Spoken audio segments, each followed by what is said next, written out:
In the United States, there are numerous incredible Capitol buildings, wondrous palaces that are in nearly every state across the United States. But what's the origin of these incredible palaces? How exactly would you describe one of these structures to someone who didn't know what they did? Incredibly elaborate Roman Greco structure where the processes of governance occur.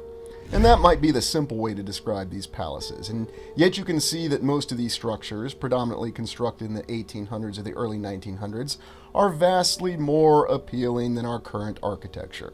Now granted, that's merely a subjective opinion, but I don't think it's one that many people argue.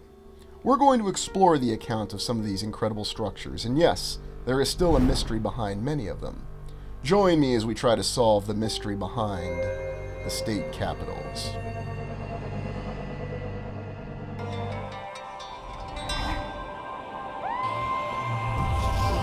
We'll begin by taking a look at this company, Evergreen Architectural Arts. Apparently, their stated mission is to restore or preserve our nation's capitals. And you can see it in their own words here. The 50 United States capitals were built over 150 years. Very impressive. Not 500 years, not 1,000 years, but 150 years. Architecture represents a broad spectrum of techniques, styles, materials, and artistic finishes, influenced by diverse cultures and traditions. And yet, for some reason, there's a lot of consistency with them, but that's because they're from the same nation. Anyway, this company talks about their first project, the New Jersey Capitol in 1988. They talk about all the restoration that they do to include Scagliola. And I'll attach the Iowa State Capitol, where they featured a presentation showing, or should I say a display, of Scagliola, and the fact that it's merely a imitation material. Yes, make of that what you will. But this company has some interesting images, and I'll attach the link in the video description, and you can look at their projects. They're restoring all the most wondrous of the state capitals.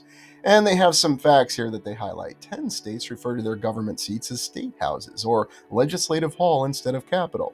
Yes, there's always differing names depending where you go. For example, the state of Kentucky is not the state of Kentucky, it is the Commonwealth of Kentucky.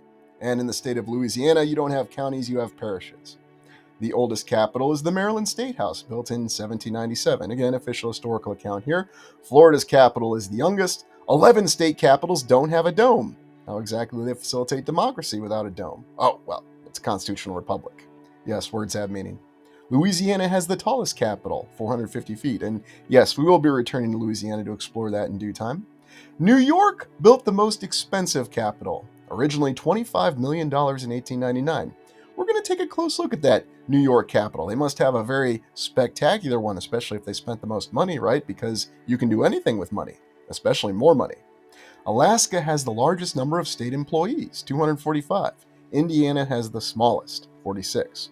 That's a surprising feature. Let's take a look at this New York State Capitol to begin. The New York State Capitol, built 1867 to 1899, it's in Albany, New York, and the current price, once adjusted for inflation, is $774 million. Now, you may notice that despite this being the most expensive of the state capitals, it doesn't really have a central dome or central tower like we see with other state capitals and even county courthouses. What exactly is the situation with that? Well, apparently this particular state capitol went through a design hell, if you will. Now, this is the earlier state capitol in Albany, and I find it interesting to note that the state capitals have particular locations. And of course, this state capitol, well, it was lost, and you can imagine why. But these were the design plans for the state capitol in New York. Now, as it went through its design difficulties, having different architects, they did actually have a central tower or dome that was planned as part of it. But the historical record tells us that they couldn't finish this incredible tower because it was causing the building to lean and fall into the ground. And so they had to buttress the structure with a staircase. And indeed, it was because of the fact that there were so many difficulties when they were building this structure. That's why it cost so much money, and it led to a lot of debate, sort of like the City Hall in San Francisco that we looked at. But is that really what happened? Because we have other drawings, renderings that show a very elaborate tower or cupola. Indeed, here we have columns around this particular tower. And it almost seems like there is something missing from this particular structure because this tower is not there. Now again, the official record tells us that the tower was causing the building to fall into the ground, apparently. It was top heavy. Yet we have this drawing, picture, rendering, what do you want to call it, that shows that there's a tower clearly there. So what exactly is going on? Well, this is always the question that we have to ask when we're examining these official historical records, because remember, who is responsible for recording the history? It is not a historian. And this is what the mighty New York State Capitol looks like today. And it does seem a little, well, maybe it's not quite as elaborate as the other state capitals because, well, it doesn't have a dome, it doesn't have a central tower, and you could even say that from its exterior appearance, it doesn't necessarily compare to even some county courthouses because usually we have a very dramatic tower, a dome, a cupola, something that really tops the building off. And yes, of course, this particular state capitol experienced its own fire. Now, I don't want you to think that the state capitol in New York is underwhelming in any way, shape, and form, because if you look at the interior of it, you will find that it does seem to justify its exorbitant construction costs.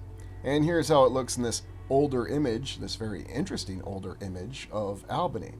And even without its central dome tower feature, it is still a very elaborate and incredible structure. It includes this very interesting painting of an angel on the inside.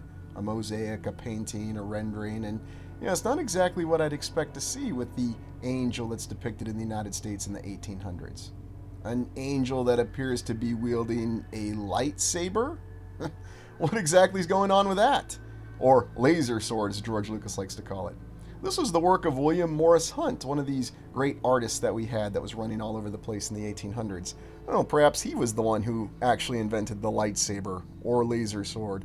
I mean, Alec Guinness was apparently the one who came up with the term lightsaber, but we have some different renderings or paintings of this particular artist, and we can see that in his younger days he was not quite the fan of the elaborate facial hair just yet, but as time went on, he did eventually embrace the incredible bearded look of the mid-1800s. Look, it was the Commander Riker syndrome at that time. You either had an awesome beard or you just weren't an awesome person. I mean, you could say that was why Abraham Lincoln had one up on Jefferson Davis. He had the really cool beard. But all kidding aside, when you look at the interior of the New York State Capitol, you can see that it has the elaborate construction and all the detailing that goes into the columns and the arches and the beauty that we've come to expect when we look inside many of these state capitol buildings. I'm always amazed, though, when I look at the top of these columns. How exactly was this done? Was this carved? Was this formed? We have different explanations, and indeed we have different historical records. We even have one of these little demon features that we tend to see in cathedrals in Europe, but I guess they decided to throw one of these in on the state capital of New York for reasons. There's that little demon watching you as you go to work. But you can see in the interior where the vast functions of government occur every given day that it does have the detailing that we've come to expect with the state capitals. And I'm always amazed when I see the arches and the way things all fall together, the geometric precision. And it's even in the slightest detail that you can see that no expense was spared. And of course, the official record of New York does corroborate that account because they say that this is the most expensive of the state capitals that was constructed. And it took them a long time, a couple decades. Now we're going to be looking at some other state capitals that they managed to finish in a much shorter period of time. But if you're in New York and if you're around Albany, and remember that's nowhere near New York City, then I advise you to go explore this state capitol. Pay attention to what you see on the inside and let me know what really stands out to you, because I think this is one of those overlooked beauties, and oddly enough, it's one that's not really talked about so much. I wonder why. And now we go to Minnesota, the Minnesota State Capitol, which is in St. Paul, Minnesota, built 1896 to 1905, only 9 years, $133 million adjusted for inflation, but in the 2000s, they spent $300 million renovating it. Now, for anybody who wants to make the discussion that we don't have funds these days to build these buildings, even adjusted for inflation, none of these structures cost $1 billion. And the United States currently spends over $900 billion on its defense and its foreign aid programs. So make of it what you will. And the state budgets are often just as much. But the Capitol in Minnesota is an intriguing structure as it's made all out of marble. Marble that's from the state of Georgia, apparently. And it has the same background story of many previous capitals that were in the same location or in the same city and that were lost over fire or whatever natural disaster that we have. And here we have this one that still has a pediment and columns. And then they improved it a little bit, apparently. Is that really the same building? Well, they say it is. I mean, I don't know. I wasn't there. And that's always the question that you get when you look at these particular structures.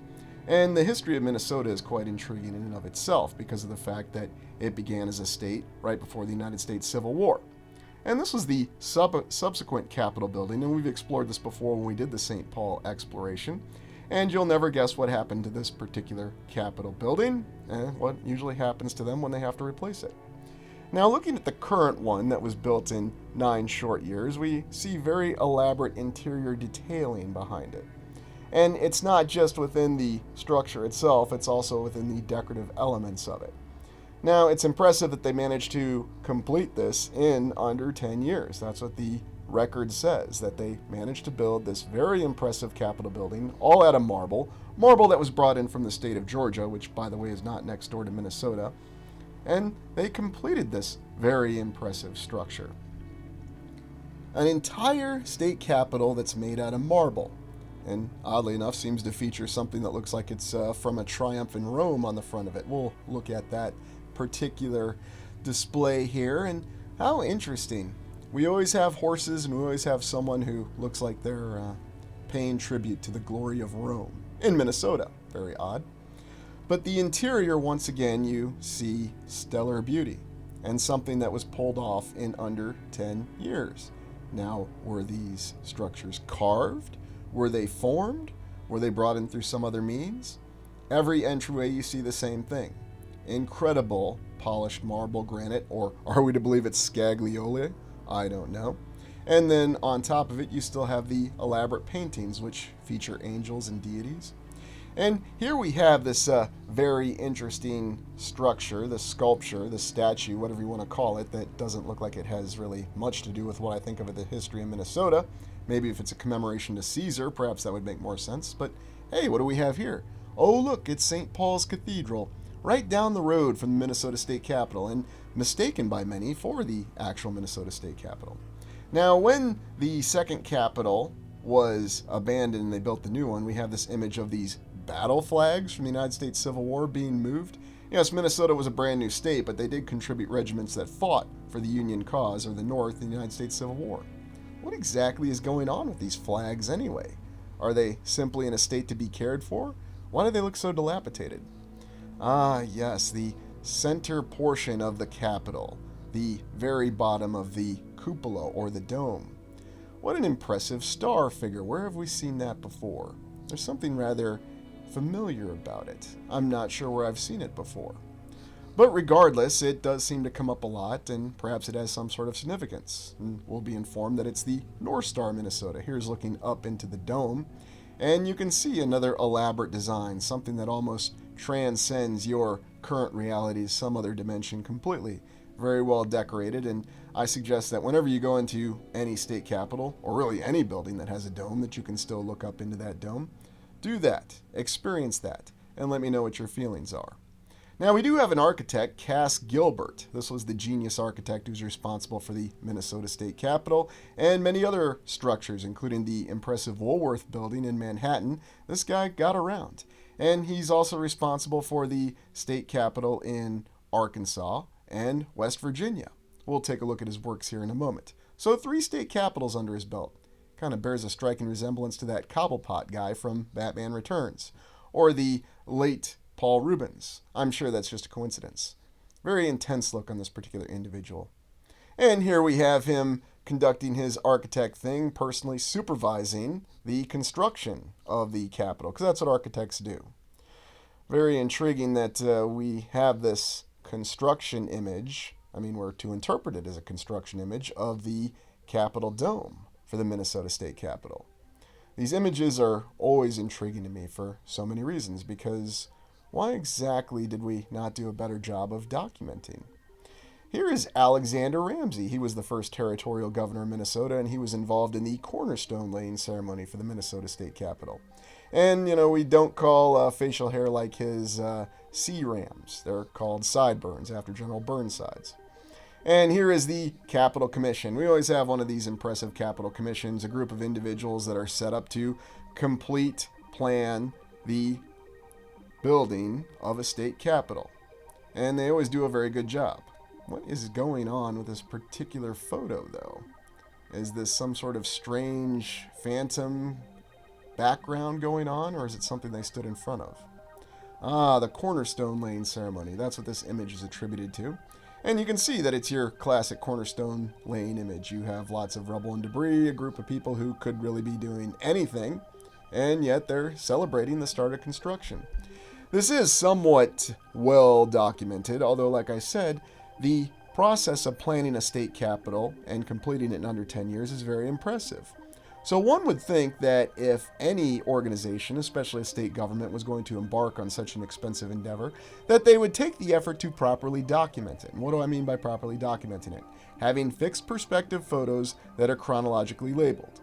But oddly enough, archives of these photos are not always easy to locate.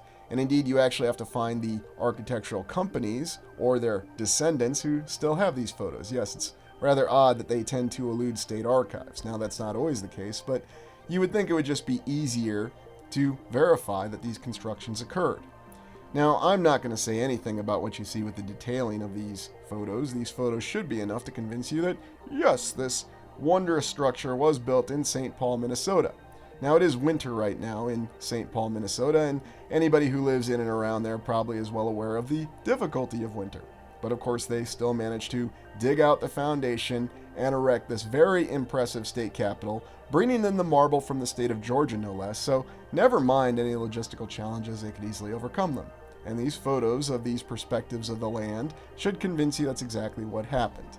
And maybe that is exactly what happened, provided that you don't ask any questions and you just accept everything that you're told. And I think we've more than discredited the whole financial excuse for why we don't build structures like this anymore. We can always have money to do all sorts of things, but we just determined not to spend our money on this anymore. Apparently, this is the construction of the elaborate basement. Although there are other issues when you look at the exterior construction, because you get the impression that there is a iron wrought framework that's involved with it. Although I'm always amazed at all the people who claim they know exactly what the composition of the materials are with the state capitals, even though they were not involved. They're just looking at the photos like we are, or they're looking at records that were recorded by others, again, not historians, that documented the construction of this state capitol. And Cass Gilbert, the architect that was behind this impressive state capitol, apparently, his name actually sounds like a Star Wars character itself, at least a 21st century Star Wars character. We have images, though, that show the construction of these very elaborate arches. But one thing that always eludes us is we never have any construction images that show the establishment of the very elaborate columns or all the artistic and decorative details that come with them. We always have debris laying all over the place with these images, and having debris, and yes, that's what that looks like, it looks like debris, with some cranes should be enough to convince you that, yes, these individuals standing here were responsible for the construction of this state capitol. I'm always amazed, though, at how these construction photos availability varies over time. Now, what am I talking about? In the previous century, the 1900s, availability of construction photos for state capitals were not always easy to come by. Now, the explanation for that will be because we didn't have the internet yet. Actually, we did. The internet just wasn't widely used yet, especially in the 1980s. So you had to go to libraries and you had to find these images, and they weren't always very easily obtainable. Now, people say, it's not the responsibility of state archives to provide images. Well, then what the heck do we have state archives for? Why do we have historical societies if they're not actually going to provide us with these images? Well, maybe they just needed to be properly reinforced, and then they uploaded the images, especially once we had the internet. So there's really nothing questionable about it. Oddly enough, in this particular image, we have the interior construction, at least what we think of as interior construction. Very odd, though, that they're erecting the columns as they're still setting the blocks. And here we have one of our brave and heroic stonemasons. We're going to take a closer look at the particular account with this individual because he's featured in an image, and oftentimes we don't know the names or have images of the people that were actually doing the hard labor. Of course, he was posing with a trowel and looked really cool. But I would really appreciate seeing a construction photo of how they managed to complete this decorative detail, especially on the interior. Was this carved? Was this formed? We never see images that show this. Now, perhaps they just didn't feel like documenting it. It's not to say there's any sort of conspiracy going on. It's also intriguing that there's always photos of celebrations and parties going on as they construct these incredible edifices, or frankly, any sort of structure from the late 1800s, early 1900s. Hey, let's have a party, bring your umbrella, and we'll provide food, go to the construction site. There's cranes. Just very, very interesting to me. How come we don't do that today? And here we have this other very convincing construction photo as they continue to progress on the state capitol in Minnesota with a nice little trolley going by in front of it. And of course, this being the late 1800s, early 1900s, we can assume that there's no horses pulling those trolleys. And you can see that progress continues as the Capitol Dome moves on. But I always wonder, why is it these structures start to look so aged right away? Well, they brought in the marble from Georgia. What is it with this relationship between Georgia and Minnesota anyway? One of these very impressive cartouches. And that's something else that you won't see the fine detailing or construction going on. Now, there are some images that show some, how shall we say, very rudimentary versions of these details being constructed, but of course, it never seems to all add up. There always seems to be issues when we think about it. And it is indeed a very impressive Capitol Dome that is on the Minnesota State Capitol. Always having the very advanced cranes, and here we have our final completed construction image with, again, a lot of debris just sitting around. So I guess they ordered a little bit too much of this impressive Georgia marble, which is what the entire state capitol in Minnesota is constructed out of officially. Although they tell us that the stairs that were subsequently constructed were made out of marble from Minnesota. Indeed. So, what is exactly the account with the Minnesota State Capitol? Only 10 years, and what's going on in the background here? So let's take a look at some of our documentation of the construction of the Minnesota State Capitol. And this is intermediate construction stages. And we always seem to have these images that are not taken from a set perspective. Also interesting to note that this image is courtesy of Thomas Blanc and Associates, used with permission. So this isn't in the state archives in Minnesota. And I recall doing a research project in the distant past, again, before the primacy of the internet, where I was trying to locate images of the Minnesota State Capitol construction, and it was not an easy task. Certainly none of these images were available. Is that because this company or this successor to an architectural company were the ones who had all the images? Very intriguing. And we notice we always get the same thing. They always just pile up the blocks, whatever the construction material is. Is it marble? Is it granite? Is it limestone? Is it scagliola? Whatever they tell us it is. It's always the same process. We put up a lot of scaffolding and some very rudimentary cranes, and voila, you can build any structure in under 10 years. Very, very intriguing. And I like how they always have these notes hand jammed on these particular pictures. And what's really intriguing is, of course, there's always the use of scaffolding. So what exactly was the scaffolding for? Were they wiping down the marble from Georgia once they got it in there? How exactly did they get all this marble? It should also be noted that part of the renovation project, they say that they got the marble again from Georgia to renovate it. Because remember, these buildings always need to be renovated. That's why we have a company that specializes in it. And these images should be enough to convince us that, yes, we very easily constructed this structure. Oddly enough, here with Cass Gilbert, the architect, imagine if you asked him what he was actually doing. How would he respond? Touring the construction scene, gravely supervising the progress, upstanding architect stuff. Yeah, oddly enough, it doesn't really even look like Cass Gilbert. I don't know. What exactly is going on here? And if you're interested in the unique architecture of St. Paul, Minnesota, also look into the St. Paul Cathedral, which, like I said, is right down the road from the Minnesota State Capitol and is mistaken by many as they go whipping by on the interstate where they can see it for the state capital of Minnesota. So very, very interesting. Now, I wanted to settle the report or recording that we have of our stonemason. And oddly enough, you go to the section called Later Construction Stages in the Minnesota State Capitol, and I'll be sure to attach this in the links for the video as well. And you can again see that these are the later stages. Oh, I guess we just built the stairs out of wood. I mean, it should be enough to convince us. And one other note here, when we go back to our famed stonemason here, this is a picture of a picture. Yes, you're not looking at original picture here. Well, actually, you're looking at a video of a picture of a picture of a picture. So, just let that go. But anyway, we have this individual who's standing really cool here. And in the caption, it tells us that this is Nils Nelson. He supervised such work. So is he the guy who actually formed the columns? He was a column former? What exactly did Nils Nelson do? And here's the close-up. And yes, Nils Nelson looks very serious. And he's got his patching trowel hand me my patching trowel, boy. I have a column to set, or I'm going to supervise it. But then something odd. Stonemason. Probably Nils Nelson. Wait a minute. We don't even know what Nils Nelson looked like? So this isn't Nils Nelson? It's probably Nils Nelson. Or we're guessing that it's Nils Nelson. Imagine if we had a famous historical figure such as, I don't know, Abraham Lincoln, and we said, this is probably Abraham Lincoln. Very, very intriguing. So what's Nils Nelson actually look like? Is somebody out there a descendant of Nils Nelson? Is someone going to say that they knew Nils Nelson and knows exactly what he looked like? Well, obviously whoever punched up the caption for this image doesn't know. And so how do we know who this Nils Nelson is? Who was this heroic stonemason who stood boldly by with his patching trowel as they were constructing the state capitol? I mean, we always talk about respecting the people that built these buildings. This doesn't seem very respectful to me. But remember, this isn't from the state archives. This is from that company that actually holds the images. So, as I like to say, make of it what you will.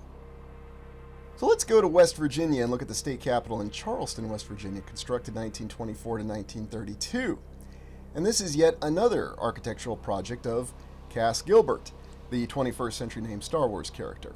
He had 3 state capitals under his belt, and apparently the one in Minnesota made him so famous that everybody wanted him to design and architect buildings, and he did this beauty here in Charleston, West Virginia. Now, West Virginia is very interesting because it is a breakaway state from the state of Virginia.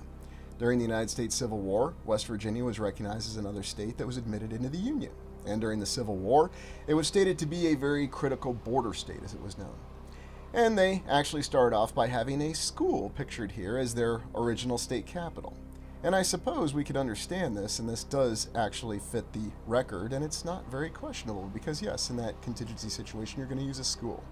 But then in quick time, we have one of these more elaborate state capitals that supplanted the school. And of course, this looks like one of our beautiful courthouses, or something we might consider worthy of being a state capital. Unfortunately, it was lost in a fire, so then they had to build this even more impressive edifice in 1924. And oddly enough, when you look at the statue of Abraham Lincoln in front of it, you see that it says he created the state of West Virginia by proclamation and signature. Oh, so a president has authority to create states by proclamation and signature? I guess so. And there's nothing questionable about that. Very impressive structure, though, especially the dome and the ornate detailing and decoration on the dome. Now, I have to question, what exactly is the composition of these materials? Is this some mixture of gold or some mixture of platinum, or is it just painted? Of course, when we think of building number 1 in these explorations, the Iowa State Capitol, they inform us that it's cheaper to use actual gold than to paint things gold. So who knows exactly what this thing's made of, and some very interesting array of symbols that we tend to have. And on the West Virginia State Capitol, we have these interesting deities that are depicted on it. Deities that appear to be wearing very advanced headgear. Very, very strange. And remember, this was designed and constructed in the 1920s and finished in 1932 during the Great Depression. But as we've discovered, just because there's a Great Depression going on, that does not preclude you from completing your state capitol. And the reason I wanted to feature this is that officially this was designed by the same architect as the Minnesota State Capitol. Apparently this is supposed to be a depiction of Neptune, and yet oddly enough we've seen those same symbols everywhere before. So what exactly is it really representing? Now when you look at the interior of the West Virginia State Capitol, you might be taken aback by how it's a little bit different than what we saw in the Minnesota State Capitol. It's still ornate, but yet it's a little less decorated, might be the way to put it. Now, you might say perhaps that's just evidence that maybe this incredible Cass Gilbert decided to walk things back or retract things a little bit. It's still very gorgeous, and looking up in the dome is still a surreal experience. And of course, they didn't spare any expenses on external decorations, such as with the door, with the light fixtures. Now, we're way past the point of actually questioning the fact that we somehow had a greater financial capacity in the late 1800s, early 1900s, and that's the explanation for why we could construct all these buildings, and multiple iterations of these buildings, I might add, in the past, but we just don't have any money now. That's always an ineffective excuse, I think. We always have money now. We have endless money, and we have no reluctance to go endlessly in debt. So I'm afraid I do not accept the argument that we just don't have the finances to do this. It's not economically viable. What's really economically viable or not? They do have this very, very impressive what they call a chandelier in the West Virginia State Capitol. And if you're in that particular area of Appalachia, I certainly recommend that you visit this state capital. For whatever reason, West Virginia has a very mixed reputation that's associated with it, but what's the reality of any of these reputations that are associated with any of these states in the United States? Some people say that they have particular affiliations and that they represent certain things, and yet, oddly enough, we still see the same consistent symbols. Symbols that we tend not to associate with the United States, especially in the 1800s and the early 1900s. So what's really going on? Well, the official explanation is Beaux Arts. We go to Texas to look at the Texas state capitol in Austin, Texas, built 1882 to 1888 with donated granite, but they had to bring in 86 granite cutters from Scotland to complete this. Very interesting. We're throwing up state capitals all over the United States made of granite, but they needed to bring in granite cutters from Scotland to finish this one in Texas? Very interesting. And it should be noted that this very impressive state capitol in Texas, being finished in a short 6 years, is quite incredible. It also has one of the tallest structures, designed by architect Elijah E. Myers, who, humorously, if you look up, he's attributed to being the only architect that designed 3 state capitals, even though we just looked at Cass Gilbert and they say Cass Gilbert designed 3 state capitals. So, make of that what you will. He had a secret weapon, though, Reuben Lindsay Walker, a civil engineer who actually supervised the construction. So maybe that's the official historical record for how they're able to knock out their very impressive and very tall state capitol in Texas in a short time. They even had this little addition piece that they did in the 1990s, again according to the official historical record. And if anybody actually witnessed this, please share in the comments. I'm very intrigued by this. Was there something underground for this impressive state capitol already there that they augmented? Or was this a legitimate expansion project that really occurred? And I'm just asking the question. I don't know. I wasn't in Texas when this happened, and the 1990s wasn't that long ago, a short 30 years ago. And of course, we have another one of these impressive statues that goes on top of the state capitol that once again resembles some impressive deity. But because this deity is holding a star, I guess that affiliates it with Texas, because star and Texas goes together. We have the same kind of construction photos, though, documenting this very rapidly constructed state capitol. The other interesting thing to me is what we affiliate with the South, or the former Confederate States of America, is the rapidly constructed state capitals. You might recall when we explored Atlanta, Georgia, they banged out the state capitol there in a very short amount of time. But of course, we can easily explain this. They had a former Confederate general who was a brigadier general of artillery, and he was also a civil engineer. No, he did not go to West Point. He went to Virginia Military Institute, but apparently he was still very well organized to supervise the construction of this capitol. The photos indicate that it was constructed in the same manner of all the other state capitals, where they just lay stuff all around it. And very interesting that there was an altruistic party in Texas that just decided to donate this pink granite that they used to build this very impressive state capitol. Here's the cornerstone. Why don't we do cornerstone ceremonies anymore? Well, it's probably because we don't have a cornerstone in modern structures.